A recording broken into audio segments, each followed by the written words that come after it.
Chapter 27. The steam-driven demon returned fire, striking the wall of the wing, blowing us to the ground. The good news was that this finished the task of getting me through the hole. We were so stunned, we could barely pick ourselves up from the floor, a floor that was shaking from the approaching Leviathan. "Get up," I said, grabbing Arlene by the arm and pulling her to her feet. The Colossus stomped straight toward us, and I knew that a flimsy piece of wall would be like a piece of Kleenex to the thing even before he ripped through it without slowing down. We staggered in the other direction, up the other wing, my right foot's numb. Arlene hollered, "It's asleep." I heard the fear in her voice. I'm sure she could hear the fear in mine, too. "Wake it up," I said, and while she stomped her foot forcing the blood to circulate, I fired a few more rockets at the monster. There was no effect worth mentioning. "This thing won't die," Arlene shouted as we ran. "Not without something heavier," I agreed. Arlene stared at the far wall and started mumbling to herself, obviously making thumbnail calculations. I added 1 and 1, and got 2 human beings crazy with terror. As we rounded the corner of the next wing, we heard the steam-driven demon crunching after us. At least he wasn't moving any faster than a brisk walk. At his size, if he didn't tire, that walk would finish us. I didn't want to think about the missiles he could fire. We turned another corner. So long as we heard him but didn't see him, I figured we were doing our best. "Fly," Arlene cried. "Near as I can figure, this room is much larger than the gate gravity field the aliens set up." She took another deep breath, coughed, continued, "The periphery of the room should be at normal Deimos gravity." "Close to zero, you mean?" "Yes." Quote. I froze, staring at the far wall. Something was nagging at the back of my brain. This was no time to ignore hunches, instincts, or sudden revelation. "Arlene, we've got to lure Godzilla out of the anomaly and into the normal gravity zone." She didn't ask why. She had a better question: which one of us? Quote. She was right. The only way to do this was for one of us to get into the zone and taunt the creature until it charged. Arlene did some quick mind reading. "There's only one choice," she said. "I'm faster, you lumbering ox." I couldn't argue with her about that. I was already a lot more winded than she. I used to kid her about having the fastest cleats in the light drop, now it was life or death riding on her foot speed. She must not have liked my expression. "Fly. It has to be me. Besides, you're a much better shot with the rockets. Lot of good that's done us." "It's the only weapon, might even slow it down," she insisted. And there was no arguing with logic. She stopped running and so did I. She put her hand on my cheek and it was warm and damp. We were both sweating like mad. "If I don't make it," she said, forcing her breathing to slow, and the words to come out slow and easy, "it's been a cool couple of years. Take care, Fly, and when you start firing those rockets, try not to mix me up with the big guy." I wanted to say too much, so I only nodded and kept my mouth shut. She jogged toward the distant wall, looking back over her shoulder once. I felt like a heel, but she was right. Got sweat in my eyes, too. Then the biggest monster in the universe rounded the edge and loafed by. It walked right by me, sniffed the air with nauseating nostrils, and stopped. That unbelievable head slowly began to turn in my direction. I gave myself up for dead, but Arlene had other ideas. She made so much noise she could have been a 3-piece band. She caterwauled, taunted, laughed, pointed, howled and hooted, and tap danced for a big finish. She passed the audition. The big mother raised its missile arm. Arlene, back against the wall in the corner, planted her feet firmly and shoved off, like a kid shoving off in a pool to get a head start at a swim meet. Darn near 0G could be fun. She streaked sideways along the adjacent wall, and the missile impacted astern of her, pissing off the steam demon. "Roarog," it complained, stomping after her. She crouched, safe in a corner, watching every move the enemy made. When Godzilla stopped halfway and fired another 3 missiles, she was ready for it. She timed her leap to take her farther along the back wall, out of the blast radius. As the demon pumped after her, I had a clear view from behind, and noticed that a whole rack of small missiles was built into the creature's back. What did that say about the thing's creators?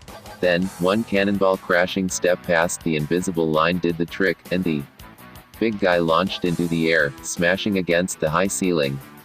"Welcome to the gravity zone, sucker," I yelled, then stepped out of cover and fired a barrage of rockets at a target that was just too damn big to miss. Hell, Lieutenant Weems could have hit this one. The rockets exploded against the demon, knocking it farther back against the wall. This got its attention. Eyes big as dinner plates looked at me in an unkindly fashion. The demon raised its arm, but didn't fire. This was because it was slowly rotating in the air like a windmill. Good old 0G. Every time it lined me up for a shot, it had shifted again. And while it was unable to steady itself, I kept firing rockets. By the time it managed to stabilize itself and line up a shot, I had pumped a total of 15 rockets.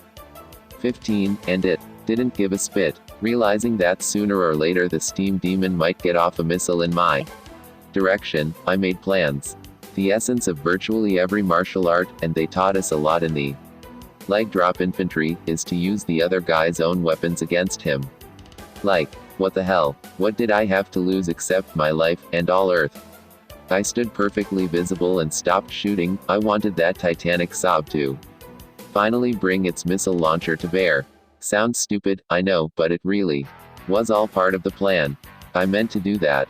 Behind me the walls came to a point, and there was another hole in the wing, just begging for me to fill her up. I waited until the steam demon drew a bead on me, then I dived into the slit as it fired. By the time the cruise missile impacted against the wing wall, I'd rolled on the other side of it, protected. What happened next was in the hands of Sir Isaac Newton. The force of the shot threw the demon backward against the wall with such terrific force that 5 meters of solid monster was torn to shreds. It sounded as if an entire supermarket had been slam dunked into the side of a mountain. The next sound was music to my ears, Arlene giving a war cry of such glee and joy that I wanted to join her around some prehistoric campfire to gloat over the dead enemy and marvel at our own survival. I still exercised some caution as I peeped around the wall. A few lights still flashed and flickered on the demon as it feebly tried to crawl. But this baby wasn't going to bother us anymore. "Shall we put it out of our misery?" asked Arlene as she rejoined me. "Does it deserve so merciful a fate?" I asked. She raised an eyebrow in surprise. Sometimes I think she underestimated my intelligence. "What, only girl? Marines can get away with sounding pompous. Best to play it safe," she said. "I don't want to get back on that merry-go-round." I nodded. It only took the rest of my rockets, fired point blank, to turn the prone body into cotton candy. "Whose turn is it to name the new monster?" I asked when the job was done. "You saw it first," she said. "All right then, Steam Demon." That's what I kept thinking when I watched it. "Moo. Not bad, Fly. You're getting better at this. Maybe you could be a writer." "No need to be insulting," I said, patting her on the head in a patronizing way. This time I could get away with it. I felt good. It's not every day you trick an unstoppable force into an immovable object. We explored and found a huge, round manhole in the floor near where the demon was originally standing. Perhaps it had been performing guard duty. Arlene did the inspection and laughed. "You're going to love this," she said, standing up. "Let me guess. It needs a key. You don't like having to mess with keys, do you?" "Not when I'm fresh out of rockets." But we had plenty of time for a scavenger hunt. Great. Whoever came up with the need for all these keys was on a par with the guy who invented cross-merging back on Earth. "No torture too severe. I'll bet I know where it is," Arlene said. Following her lead, we returned to the still sparking, burning body of the steam demon. Arlene found a key stuck in a slot in the creature's belly. So he had definitely been the guardian. She started to pull it out and quickly yanked her hand away, cussing. "What's the matter?" Quote, "It's freaking hot." Being careful not to burn herself on the quickly slagging metal, she gingerly extracted it, shielding her eyes from the heat with her other hand. Wisps of steam rose off the purple computer keycard, but it retained its shape. She grinned like a kid who'd just gotten the prize in the cereal box. We ran to the door in the floor, the hole for a mole. Arlene plugged it into the slot. The hatch rose, then rotated open. Through this opening we saw a brilliant, eye-hurting red. A rickety, wooden ladder descended out of sight. I can hardly believe it, she said. Believe what? Has to be, babe. Fly, we're looking right at the wall of the hyperspace tunnel itself. We looked long and hard. Now what? She asked. I shrugged. When there's no data, flip a coin. After all, the ladder wasn't even charred. I reached my naked hand down into the redness. I touched a color. Arlene touched my shoulder. What does it feel like? She asked. I told her, you'd think it would be hot, but it isn't. It's ice cold. Weird, she said, and put her hand down next to mine. So what's outside a hyperspace wormhole? She asked. Outer space, I suggested. That river of faces we saw earlier.